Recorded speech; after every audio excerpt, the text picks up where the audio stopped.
कि हम अनुशासन मात्र विद्यालय में रखें। हमें हमारी दैनिक गतिविधियों में पूर्ण रूप से अनुशासन रखना चाहिए। अपने विचारों में अनुशासन रखना चाहिए, अपने कार्यों में भी अनुशासन रखना चाहिए, और साथ ही में दिन प्रतिदिन जहां हम जाते हैं, जहां से हम आते हैं, जिस कार्य को हम संपन्न करते हैं, अर्थात जिस कार्य में हम सफलता चाहते हैं, चाहे हम मंदिर में जाएं, चाहे हम मस्जिद में जाएं, चाहे हम बाजार में जाएं, चाहे किसी गाड़ी में सफ़र करें, वहाँ पर या सभी जगह हमें अनुशासन रखना चाहिए। क्योंकि आज का समय एक ऐसा समय आ गया है कि अगर हम कमियां निकालने के लिए प्रेरित हो जाएं, तो आज का इंसान तो भगवान को भी नहीं छोड़ता है, वह उनमें भी कमियां निकालता है।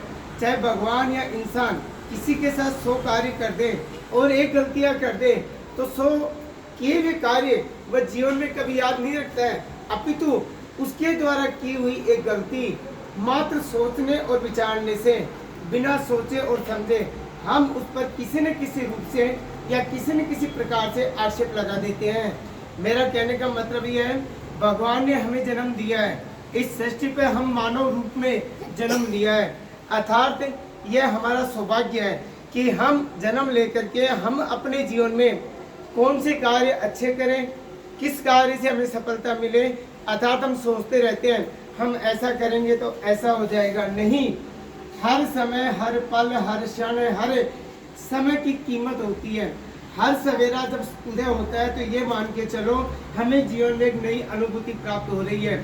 हम सवेरे से लेकर, सुबह से लेकर के सायंकालीन तक अच्छे कार्य करें, विद्यालय में जाएं, अच्छी शिक्षा प्राप्त करें, पूर्ण रूप से डिसिप्लिन में रहें, सभी शिक्षकों का कहना माने, उनका आदर सम्मान करें, उनके द्वारा बताई हुई ज्ञानवर्धक बातों को हम ग्रहण करें।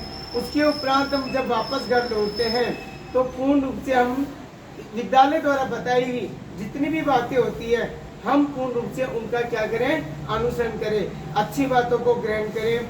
वहाँ पर घर पे जा करके विद्यालय में होने वाली गतिविधियों की जानकारी हम अपने पेरेंट्स को देवें। अर्थात विद्यालय मानव जीवन का एक ऐसा परिक्षेत्र माना जाता है जहाँ से मनुष्य को एक सफलता का मार्ग प्रशस्त होता है, और इसी सफलता के मार्ग में हमें अनेक प्रकार से जो बातें सिखाई जाती है विद्यालय में, हमें पूर्ण रूप से उनको ग्रहण करनी चाहिए, तथा साथ ही में हमें भविष्य के लिए हमें किस रूप में आगे क्या बढ़ना है, क्या करना है, इन सब बातों को ध्यान करते हुए हमें अच्छी शिक्षा प्राप्त करनी चाहिए। और जैसा कि आपको विदित है, इस वर्ष हमारे विद्यालय की तीनों बोर्ड परीक्षाओं का परिणाम बहुत ही 100% रहा है। मैं एक बार तहे दिल से हमारे स्कूल के director sir doctor Shekhar sir का तहे दिल से आभार प्रकट करता हूँ, जो कि समय समय पर हमें हमारे विद्यालय की टीम को एक प्रकार से परिवार की भांति संचालित करते हैं, उन्हें मार्गदर्शन करते हैं, परिवार जैसा उन्हें स्नेह प्रदान करते हैं, और साथ ही में एक अच्छे जीवन को, एक अच्छी सफलता का मार्ग प्रशस्त करने के लिए अनेक प्रकार की बातें हमें सिखाते हैं। जय हिंद, जय भारत, धन्यवाद।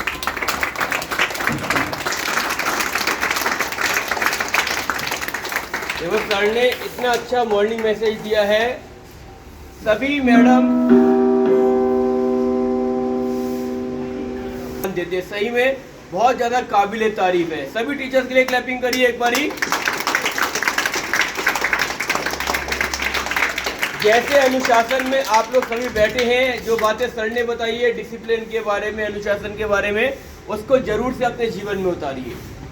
वेरी क्विकली आगे बढ़ता हूं मैं। एक तो नंबर 1, जो बच्चे नहीं स्कूल आ रहे हैं, जो एब्सेंट हो रहे हैं, अब सब प्रेजेंट होना शुरू कर दीजिए, क्योंकि अब स्कूल खुल चुका है फुल फ्लेजेड तरीके से। आपकी पढ़ाई बहुत तेज़ी से अब आगे बढ़ रही है। ऑन रिकॉर्ड पेरेंट्स को भी मैं यही कहूँगा कि जो बच्चों को नहीं भेज रहे हैं वो भेजना शुरू कर दीजिए। आप लोग भी जो क्लास में नहीं आ रहे हैं, अपने साथियों को बोलिए, सभी फ्रेंड्स को कि स्कूल जरूर आइए, मिस मत करिए बिल्कुल भी। रेगुलरली ऑफिस से कॉल्स भी जा रहे हैं, मैडम भी फ़ोन कर रही हैं, क्लास टीचर मैम, बच्चों को ज़्यादा से ज़्यादा स्कूल में बुलाने के लिए।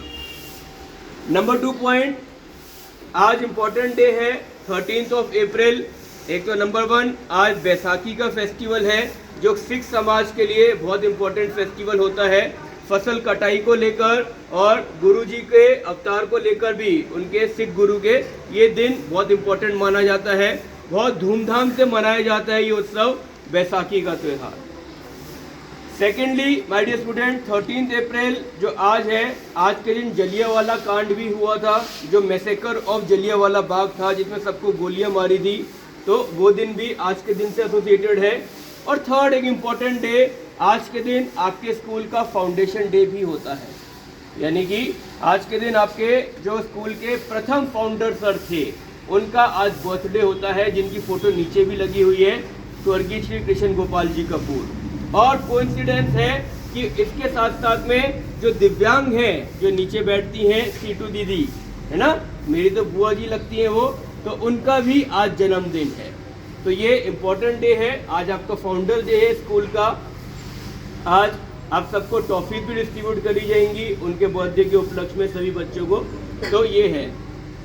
नेक्स्ट है कल अंबेडकर जयंती है। डॉक्टर BR अम्बेडकर, बाबा साहेब अम्बेडकर जी, भीमराव अम्बेडकर जी, जिनको बाबा साहेब के नाम से भी जानते थे, हमारे कॉन्स्टिट्यूशन के आर्किटेक्ट थे वो, मतलब जनक हमारे भारतीय संविधान के। जो भी कॉन्स्टिट्यूशन हमारे इंडिया का सबसे जरूरी अभी बना हुआ है, जिसमें सारे रूल्स, रेगुलेशन, कानून, सुप्रीम लॉ जो भी सारे वहाँ पे मेंशन्ड है, वो डॉक्टर भीमराव अंबेडकर की कमिटी के अंतर्गत बने हुए हैं। जो ड्राफ्टिंग कमिटी थी हमारे कॉन्स्टिट्यूशन की, उनके वो चेयरमैन रहे हुए थे, तो वे सबसे सुप्रीम लीडर की पोजीशन पर थे। कल के दिन 14 अप्रैल को उनका बर्थडे होता है। डॉक्टर भीमराव अंबेडकर एक बहुत अच्छे पॉलिटिशियन तो थे ही, बहुत अच्छे एजुकेशनिस्ट भी थे, बहुत अच्छे समाज सुधारक थे। उन्होंने बहुत लोगों के लिए, उत्थान के लिए काम किया था। जैसे उस दिन भी आपको बताया था, बहुत महान लोग होते हैं, उनमें से डॉक्टर भीमराव अंबेडकर भी एक थे। और साथ ही साथ वे कानून के बहुत बड़े, यूँ कहूँगी, एडवोकेट माने जाते थे अपने टाइम के। आज़ाद भारत के सबसे पहले वो कानून मंत्री भी बने थे। उन्होंने गरीबों के लिए, दलितों के लिए, महिलाओं के लिए बहुत ज़्यादा काम किए थे, उनको समाज में बराबरी दिलाने के लिए। तो डॉक्टर भीमराव अंबेडकर का जन्म जो होता है, वो बहुत हर्षोल्लास से, धूमधाम से सभी लोग मिलकर मनाते हैं। इसलिए कल आप सब बच्चों की छुट्टी रहेगी, आप सबको स्कूल नहीं आना है। इसलिए मैं बोल रहा हूँ स्कूल एक बार फ्लो में आ जाए, क्योंकि आपकी छुट्टियाँ काफ़ी आ रही हैं। सैटरडे को भी आई, मंडे को भी आई। लेकिन माय डियर स्टूडेंट, अगेन मैं ये कहूँगा, देखिए आपकी भले ही छुट्टी हो, लेकिन आपके सभी टीचर्स छुट्टी वाले दिन भी आपके लिए काम करते हैं। बाकी सारे स्कूलों में टीचर जो हैं वो पूरे दिन के लिए आते हैं, लेकिन हमारे स्कूल में हम सिर्फ 12 बजे तक टीचर्स को बुलाते हैं। और कल थोड़ा सा जल्दी छोड़ देंगे, 11:15 बजे सब टीचर्स की कल ऑफ हो जाएगी। आपको भी अगर घर में कोई एडमिशन रिलेटेड काम है, कोई स्कूल रिलेटेड काम है, तो ज़रूर से अपने पेरेंट्स को बोलिएगा। कल स्कूल जो है वो 12 बजे तक खुलेगा, 11:15 बजे तक खुलेगा। तो इसलिए आपकी छुट्टी है, आप घर पे पढ़ेंगे, लेकिन सभी टीचर्स आपकी भलाई के लिए काम करते रहेंगे। आई बात समझ में? तो सभी टीचर्स के लिए एक बार जोरदार क्लैपिंग करिए सभी।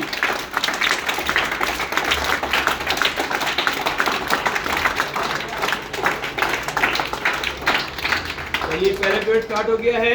कोई बर्थडे बॉय, बर्थडे गर्ल आज किन्हीं का है? नहीं है तो बर्थडे सॉन्ग आज गाएंगे, जोर से गाइए। Happy birthday to you, happy birthday to you, happy birthday dear Situ Didi, happy birthday to you, may God bless you. Okay, आज थोड़ा सा चेंज है क्लास का। अभी आपको मैम बता देंगी यहाँ पे कौन सी क्लास बैठेगी, ऊपर कौन सी क्लास जाएगी। तो एक साथ खड़े हो जाइए सभी।